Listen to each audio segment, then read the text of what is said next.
Bonjour, bienvenue à Vie et Miséricorde. C'est Ursule encore. On est le 17 avril 2025. Alors, je viens sonner la trompette aujourd'hui encore et je viens proclamer le retour de notre Seigneur Jésus-Christ. Amen. Soyons tous bénis, soyons remplis de sa joie. Alors, ça fait quelques jours, n'est-ce pas, que j'ai ouvert une nouvelle chaîne que le Seigneur m'a demandé d'ouvrir afin de commencer un autre type d'enseignement, n'est-ce pas, pour ceux-là qui ont besoin de petits repas, pas des gros, n'est-ce pas, de façon à ce que, bon, ce groupe-là aussi puisse, n'est-ce pas, maturer. Alors, je viens aujourd'hui, n'est-ce pas, faire suite aux premières vidéos que j'ai déjà mis en ligne. Et aujourd'hui, je viens tout simplement parler du fait que tu es une nouvelle créature. Amen. À partir du moment où tu as donné ta vie à Jésus, tu es une nouvelle créature. Que tu aies donné ta vie, ça fait 5 minutes, ou bien que tu l'aies donné, ça fait 20 ans, tu es une nouvelle créature. Amen. Et nous trouvons, n'est-ce pas, le texte dans la Bible qui dit « Les choses anciennes sont passées, tout est nouveau. » Parce que tu es une nouvelle créature. Amen. Alors, dans Jean 6, le verset 33, parce que depuis que cette nouvelle chaîne a commencé, n'est-ce pas, on enseigne autour de Jean 6. On est là. Amen.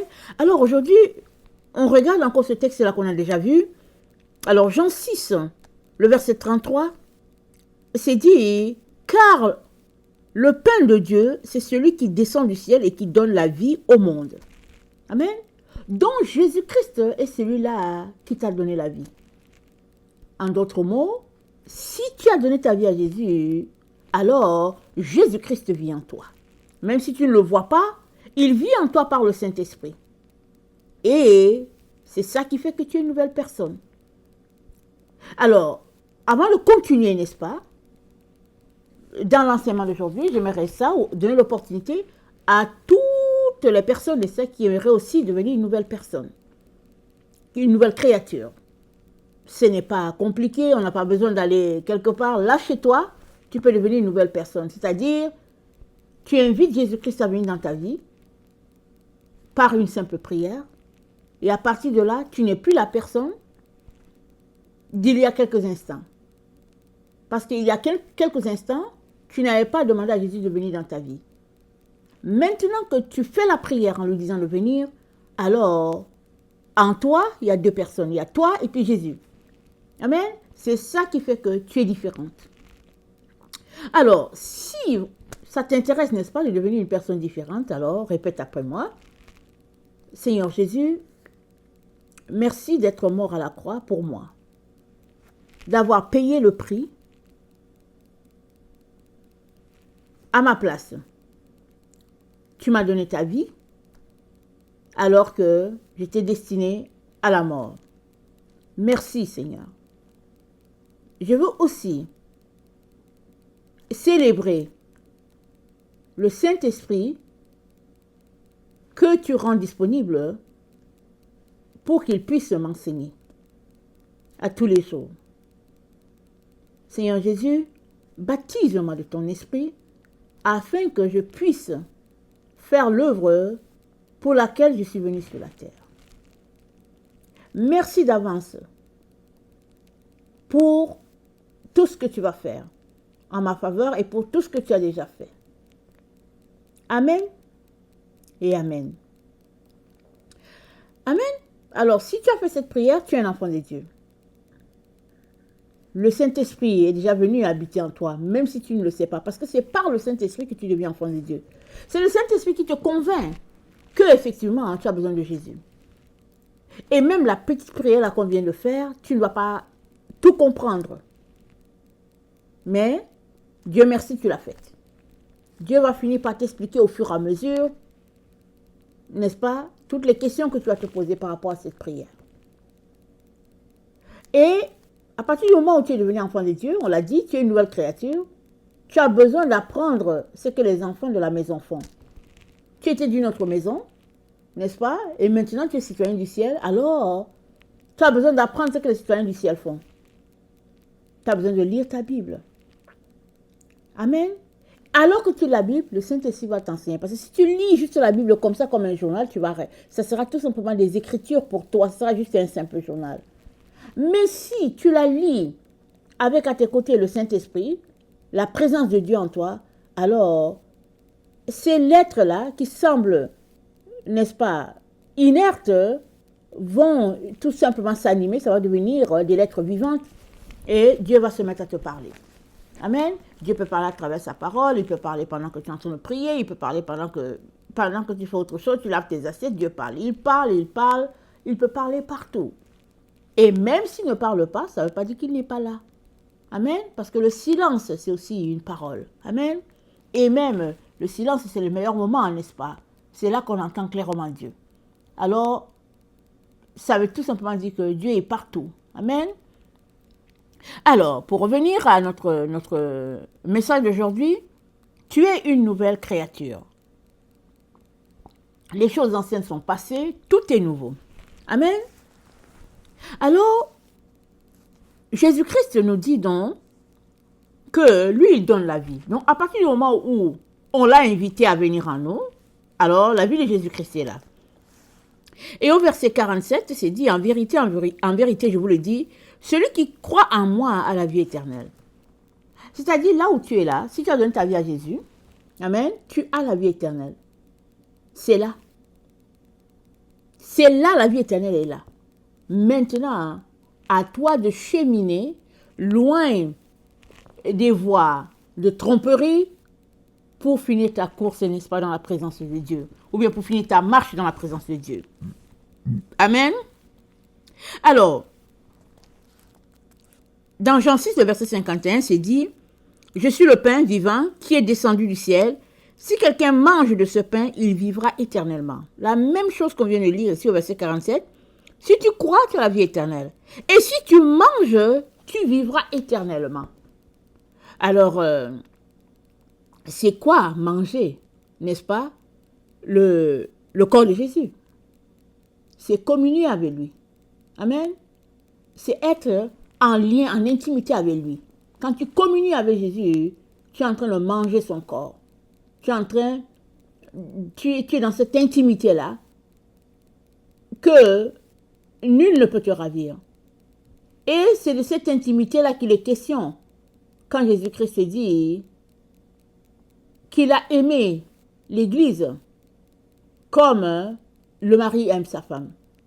Ça, c'est cette comparaison faite par un apôtre pour dire que le type de relation qu'il doit avoir entre Jésus-Christ et nous, c'est comme le type de relation qu'il y a entre monsieur et madame quand ils sont mariés.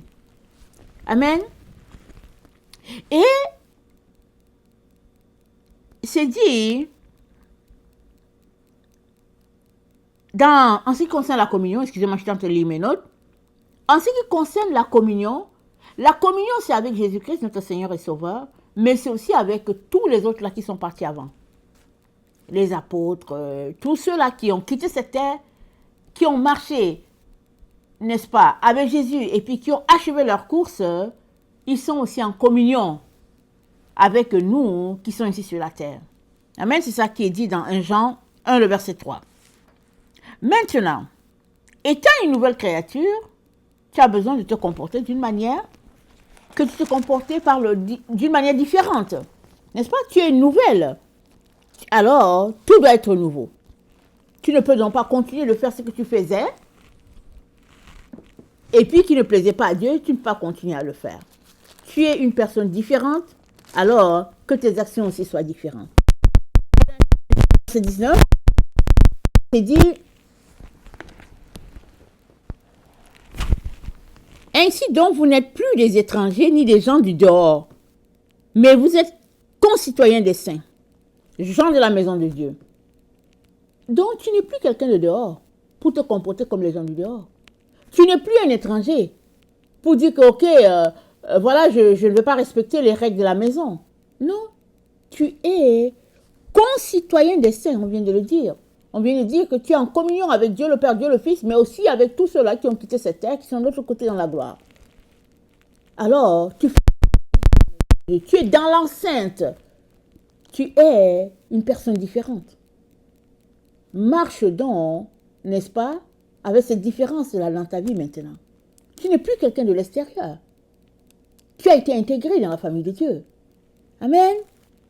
Et dans 2 Corinthiens 5, Amen, dans 2 Corinthiens 5, le verset 17,